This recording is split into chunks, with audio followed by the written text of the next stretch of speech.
चीर कर टनल बनाई है, 4 घंटे में लद्दाख पहुंच जाओ। अखबारों में छपता है आज वंदे भारत ट्रेन चालू हुई है,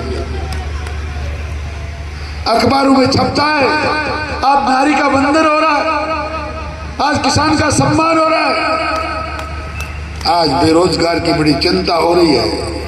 हर एक तबके को, हर एक गरीब को, अमीर, हर एक समाज, जाति पाति धर्म सब मजहब से ऊपर उठकर इस देश का जो की रचना भारतीय जनता पार्टी के नरेंद्र मोदी के द्वारा की जा रही है, देवियों सज्जनों, इसका कोई सानी दुनिया में नहीं है।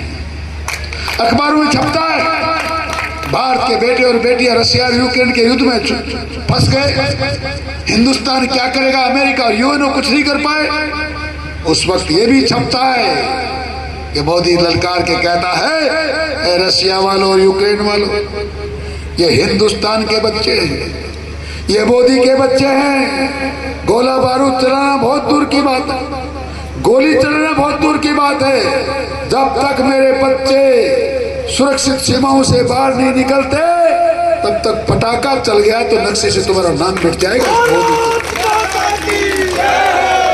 ये मोदी का परिवार, ये मोदी का दूत मोदी के लिए वोट मांगने आया है, जो भारत का इस प्रकार से निर्माण करता है। एक कार्यकर्ता बंधु, मैं भारत के मोदी के लिए इसलिए वोट मांगने आया हूं। याद करो अभिनंदन को, 39 लोग अभिनंदन से पहले पाकिस्तान में कांग्रेस की सरकार में गए, एक भी लौट कर नहीं आया। आप याद करो मोदी के उस शासन को, भारत के उस मोदी को जिसने अभिनंदन के लिए पाकिस्तान से कहा खबरदार, मेरा अभिनंदन के नाखून से अगर नाखून भी लगा दिया तो दुनिया के नक्शे से पाकिस्तान का नक्शा मिट जाएगा।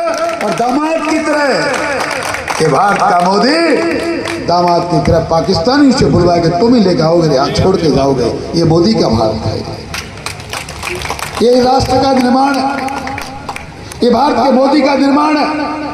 ये मोदी का भारत रात दिन आपका सम्मान बढ़ाता है। ये मोदी ये भारत के गुणगान करने के लिए दिन रात 10 साल से एक दिन ना थका है, न रुका है, न झुका है।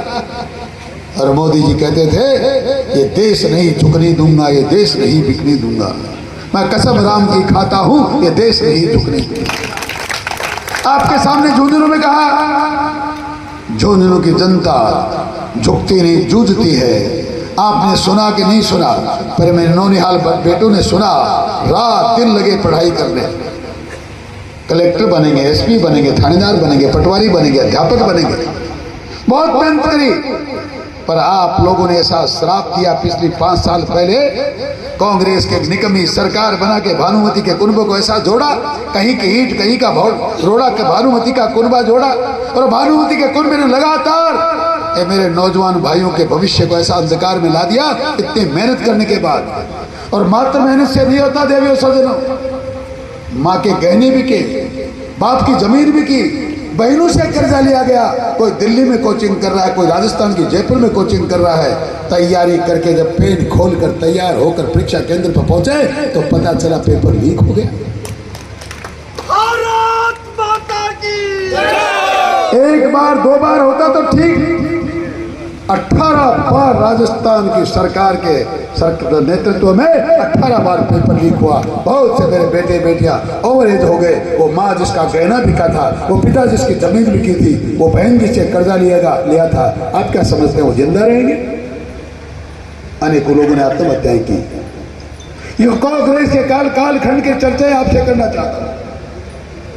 याद करो कोरोना की महामारी, एक एक व्यक्ति जब त्राई कर रहा था, कोरोना की महामारी फैल रही थी, भारतीय जनता पार्टी और एक मोदी का परिवार एक एक व्यक्ति घर घर जाकर किसी को खाद्यान्न बांट रहा था, किसी को दवाइयां बांट रहा था। उस वक्त ये निकम्मी सरकार को चलाने वाले लोग होटलों में जाकर बैठे थे।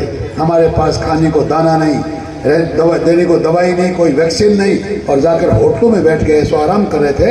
ये भारतीय जनता पार्टी के कार्यकर्ता, रात दिन जनता की चिंता करने वाले लोग, और हमारे महामना उस भारत के उस मोदी को जिसके लिए वोट मांगने आए, जिसके दूत बनकर आए हैं, उसने कहा चिंता करने की जरूरत नहीं, मोदी है तो सब मुमकिन है। राशन भी मिला, आज तक लगातार 5 किलो राशन फ्री का बढ़ता आ रहा है। जरूरतमंद व्यक्ति कोई भारत का भूखा नहीं सोना चाहिए, बिना शौचालय के कोई रहना नहीं चाहिए, कोई व्यक्ति नहीं होना चाहिए जिसके सर पे पक्की छत नहीं हो। और उसने संसार का रिकॉर्ड तोड़ा। इस दुनिया में आज तक जितने भारत में कोरोना की जितनी जल्दी वैक्सीन बनी, दुनिया में कोई आज तक बना नहीं पाया। आपके मोदी ने, आपके भारत के मोदी ने इतिहास रचा, वैक्सीन बनाया, हिंदुस्तान के लोगों को बचाया और दुश्मनों को भी बचाया। लड़ाई वक्त पर लड़ लेंगे। आज तुमको मेरी जरूरत है, तुम भी वैक्सीन ले जाओ, अपने आप को बचाओ। इस मोदी के भारत का निर्माण करना है। हमें भारत के उस मोदी को वोट देना है जो लगातार 42वें पायदान से लेकर आज देश को 5वीं महाशक्ति तो बना चुका। आओ एक बार इस किसान के बेटे की मदद करो। आओ ये किसान का गरीब बेटा उस संसद में आपकी आवाज उठाए। इससे पहले भारतीय जनता पार्टी के कमल के फूल का बटन दबाओ। मैं वादा करके जा रहा हूं, इस देश का वो मोदी आपके देश को आने वाले साल 2 साल के अंदर संसार की 3री महाशक्ति बनाएगा। आपको विश्वास देके जा रहा हूं। ये मोदी की गारंटी है, ये मोदी की गारंटी है। इसी गारंटी के भरोसे हमारे उपाध्यक्ष अभी कह रहे थे कि नहर आएगी। मोदी की गारंटी 10 साल में कभी फेल नहीं हुई, नहर तो आएगी। वो लोग जो आज आंदोलन में बैठे 2-4-5 गांव के लोग, 40 साल तक आप लोग धोखा खाते रहे, नहर आएगी, नहर आएगी, नहर आएगी, वोट देते रहे। कहीं ऐसा तो नहीं कि आप मात्र राजघरानों को वोट देते, गरीब का किसान का बेटा आपको पसंद नहीं आया? वो लोग कहीं राजनीति तो नहीं कर रहे कि हमको राजा ही चाहिए। बुजुर्गों, नौजवान दोस्तों, देवियों, सज्जनों, मैं तो एक गरीब किसान का ऐसा बेटा हूँ। गरीब की झोपड़ी में पैदा हुआ हूँ। नंगे कदम पाँव चलकर 3-3, 4-4, 5-5 किलोमीटर पढ़ने गया हूँ। मैं तो मात्र आपकी आवाज बुलंद कर सकता हूँ। मेरे न तो कोई चांदी की चम्मच मुंह में लेकर बेटा पैदा हुआ है और न मेरे पास ऐसा कोई साधन है। मेरे सामने वाला प्रत्याशी राजा का बेटा है, राजघराने से आया। 1957 से लेकर आज तक इस देश में राजस्थान झुंझुनों पर राज करते आए। और वो क्या जाने आपकी गरीबी को, वो क्या जाने आपके नहर के पानी को, वो क्या जाने किसान की पीड़ा को, जो खुद राजा के घर में पैदा हुआ है और चांदी की चम्मच लेकर पैदा हुआ है, वो आपकी समस्या को जान सकता है। कार्यकर्ता बंधुओं जो कहता है, जिनकी सरकार कहती है, सुप्रीम कोर्ट में एफिडेविट देती है भगवान राम पैदा ही नहीं हुए। देवियों, सज्जनों, जो राम का नहीं वो किसी काम का नहीं। जो हमारी सनातन संस्कृति को ललकारते हैं, आओ हम भी उनको ललकारेंगे, उनका बहिष्कार करेंगे। और आने वाली 19 तारीख को मात्र और मात्र भारतीय जनता पार्टी के कमल का फूल का बटन दबाएंगे। आपसे ये निवेदन करने हाजिर हुआ हूं। आपका बहुत बहुत धन्यवाद। जय हिंद, राम राम।